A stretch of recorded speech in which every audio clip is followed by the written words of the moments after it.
मामला है कि सफ़ी ने क्राइटेरिया थोड़ा मुश्किल रख दिता। असी तो चलीसवियां दे शायर हाँ। जी गल दो शेर, हाँ जी वाकई चलीसवियां दे शायर हाँ। दो शेर ते ओहदे बाद दो तीन शेर और बस कि नज़र दी बरछी खुबदी है कलेजे तीक नहीं लगती। नज़र दी बरछी खुबदी है कलेजे तीक नहीं लगती। मेरी सरकार दी अज ते तबीयत ठीक नहीं लगती। मेरी सरकार दी अज ते तबीयत ठीक नहीं लगती।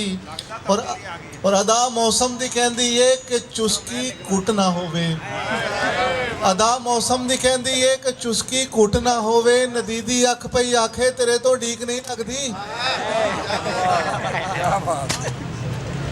चूँकि गल मुहब्बत की हो रही है, मैं एक नज़म का एक बंद पढ़ के सिर्फ इजाज़त चाहवागा कि मुहब्बत सरगी वेले दे परिंदे दी इबादत।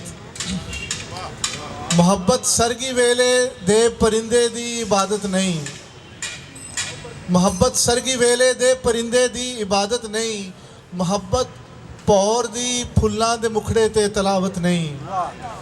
मुहब्बत पौर दी फुल्लां दे मुखड़े ते तलावत नहीं। मुहब्बत बीजड़े दे फंज ही कोई रियाजत नहीं। मुहब्बत बीजड़े दे फंज ही कोई रियाजत नहीं। मुहब्बत शिव दे गीतां दी कोई रंगली अलामत नहीं।